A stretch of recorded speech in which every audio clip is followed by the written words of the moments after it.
अस्सलाम वालेकुम जी, मेरे साथ मौजूद हैं खान सईद बलोच साहब। इनकी 2 एकड़ जो इंतहाई कमज़ोर रकबे वाली गंदम थी, बिल्कुल कक्की रेत वाला रकबा था। खान साहब कितनी एवरेज आई है आपकी फ़ी एकड़? जैसी फी एकड़ 57 मन 57 मन एवरेज आई है।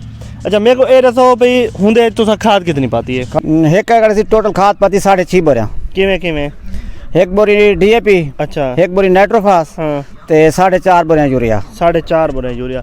अच्छा तुसा मेरे को ये दसो इतना कमज़ोर रकबा, इतनी ज़्यादा पैदावार, अच्छा बीज दा दसो कितना पाते? बीज पाते से फी एकड़ च 2 मन 2 मन 80 किलो। 80 किलो। ते हूं वाले लोग ना दिन पराल थी वैसी लोग आदन पलाल थी वैसी, जमीन भी कमजोर है बिल्कुल आदन गल वैसी। मैं अल्लाह ते तवक्का ना छेड़ी है, खर्चा कीते 7 पानी लैन कणक अल्हम्दुलिल्लाह 57 मन एकड़ दी निकती है। अच्छा ते दूजा में कोई रस भी हिंदे तय बुरान जिंक पोटाश सिर्फ NPK NP पाती है, नाइट्रोफास NP थी ना? नहीं नाइट्रोफास नहीं, वो नहीं NPK मतलब स्प्रे। अच्छा स्प्रे से वो अपना किते अपना यार क्या नाम है इंदा नवे सवेरा लेंदा नहीं यार वो तो तय वो जड़ी बूटी वाला हाँ जड़ी बूटी हाँ भाई कोई स्प्रे नहीं किया, कोई खाद वाला स्प्रे कोई स्प्रे नहीं किया, कोई क्या नहीं किया, कोई नहीं किया। अच्छा ये हमारे इलाके के एक इंतहाई ईमानदार बंदे हैं खान सईद साहब, इनसे आप सुन रहे थे। मैं यही बात बार बार कर रहा हूँ कि बगैर NPK amino acid zinc boron sulphur इन चीज़ों के बगैर भी आप 55 से 60 मन तक पैदावार ले सकते। इन चीज़ों का फ़ायदा ज़रूर है,